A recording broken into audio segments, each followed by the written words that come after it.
Tell me how long you've been working here, and tell me why you like working here. About 3 months, and cars have always been my passion. Following my passions really led me into this place, and it really got me off my feet. I bought that Kia out there. You know, like, place is awesome, you know. I love the people that work with me. Yeah. My manager, Alex, he is the best. Show you? Yeah. My manager, Alex, is awesome. All right. And there's my manager, Vincent. And they make this place run real well and make sure we stay in line. That's great. That's great. So, man, where do you see yourself in 5 to 10 years? I hope behind a Camaro. What's that again? Hoping behind the wheel of a Camaro. But, oh, really? Okay. Hopefully making more money because of this place, because it gave me the experience I needed to move on. Yep. So definitely making more money and moving up in this industry. Okay.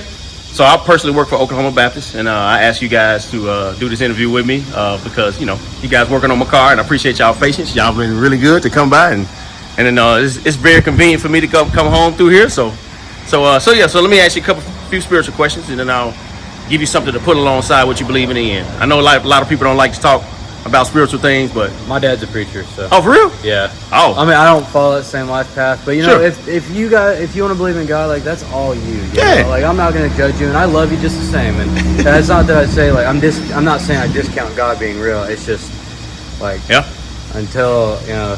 Like I've tried the praying and stuff, and it just wasn't my thing. So when you think, he like tried to force it upon me, and that made me go the other way of, you know. So it's not like I'm trying to be rebellious against him. It's just man. Yeah. See, I don't like people forcing anything up on me either. Because I'm more of a. I feel like God should come into my life, like you know how He needs to. If that's the way He needs to do it, you know. Yeah, man. Like nobody should be able to like shove Him in there. Like, I'm 100% agreeing, and I hope you don't feel like I'm doing this. I'll just take this opportunity because I'm always really nervous to do these interviews because I don't like rejection. I don't like I'm like the most chill person you'll meet. You also you punch me in the face to get me upset. So do you believe in heaven and hell? Are you an atheist? Are you agnostic? Or where you find yourself? I'm really just undecided. Like, I'm at a very neutral part of my life where I'm not saying like, science might be the right answer, God might be the right answer. You know, I'm only 20 years old, so I still feel like a little bit of time to figure that kind of thing out. Yeah. In a car wreck, you know, I thought I was gonna die, and that started making me think about Christianity a little bit. But, wow, really? Yeah, just like, man, I wonder if God is real. I wonder if He was the one like protecting me, or if like it was just a fluke that the tire fell off. Right. How long ago was that? Oh, geez, the 21st of September. Really? You could have died? For real? I got hit by a semi. Are you serious? Yeah, on the highway. Whoo! Well, maybe this is right on time, man. And I really didn't believe for myself for a long time, but I'll give you a couple of questions really quick, and then I'll try to close it really fast. Let me give you a scenario first. Blind man gets on a bus. This man on the bus gives up his seat to a blind man. What would you conclude about the man that gave up his seat to the blind man? That he's respectful. Good man. Respectful. Yeah. But I only gave you a limited story. I only gave you part of the story, so you drew a limited conclusion. Well, the man that gave up his seat to the blind man was a bus driver. Oh, wow. Well, the reason why I gave you that is because a lot of people, until I understood more about the story of God, I couldn't draw a conclusion that made sense to me. But when somebody gave me more of the story, I could draw a better conclusion about who God was. So I just want to give you a better conclusion. And what you do is just put alongside what you already believe. Man, you choose not to believe it, no big deal. It really is a big deal if it's true. Right. If it's true, it's a big deal. Hallelujah. If it's not true, then, man, we all going to the same spot. You guys are great guys. I think you guys are really cool. Right. So let me just give you answer 4 basic questions. Okay. One is, how do we get here? Everybody, I don't care where you are in all of your existence. I don't care where you come from. How do we come into existence? Oh, honestly, man, like there's not really a proven theory as to where humans come from. It could be from monkeys, or it could be from God, you know, Adam and Eve. It's just not sure. Yeah, it's all just kind of a spitball until you die, and you know what happens after you die is what happens. Yeah. Another question is, what do you think your purpose is? Why do you think you exist?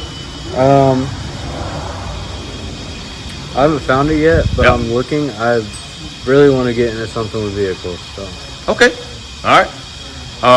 Why do you think the world is so broken? Why do you think we struggle so much? I mean, if you're anything like I am, I struggle with all types of stuff. Why do you think the world is so broken? There's a lot of reasons, but I think one of the biggest ones is misunderstanding between people. And acceptance. Like, Yep. man, if you want to do whatever you want to do, you know, like, Sure. but I don't think you should be parading around the streets causing, you know, Yeah. scenes and crap. So, Man, right now as we speak over in Israel, it's hundreds of kids getting killed. It's Yeah, hundreds I heard of about parents. I watched a little bit of it last night, man. I was devastated when I looked at it. that's The awful. world is so broken, man. We have earthquakes, we have starvation. Man, it's a really dangerous place to live. Yep, the Israeli military has been recovering the bodies of whole families, including several children, cut down in a rural community just a mile from the border with Gaza. Israeli soldiers on the scene describe it as a massacre. Our international editor, Jeremy Bowen, has been to the village of Kfar Azar, where the bodies today have been recovered. The kibbutz guard, armed civilian volunteers, died fighting back. Dead Hamas gunmen are decomposing where they were killed. The evidence is that they stormed through the kibbutz, killing families, including babies. Only this morning could Israeli troops finish recovering all the civilians Hamas killed.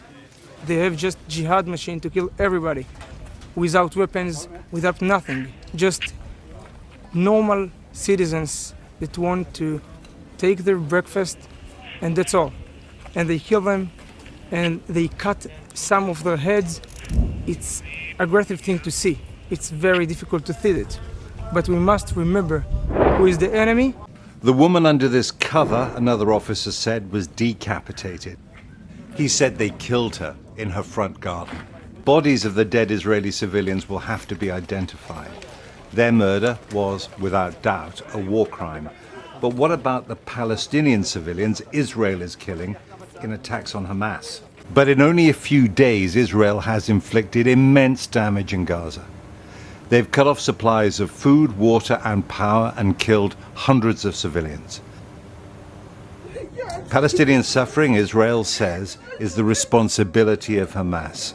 Israel's already been accused of breaking the laws of war, and that will get louder as more Palestinian civilians are wounded and killed. Now, here's my last question: is what's the fix to a broken world? What do you think is gonna fix everything? Honestly, as unhopeful as it sounds, but Yep. and realistic, Yep. even in the Bible, you know, the world goes to hell. Like hell and Awesome. earth Yeah, meet man. together.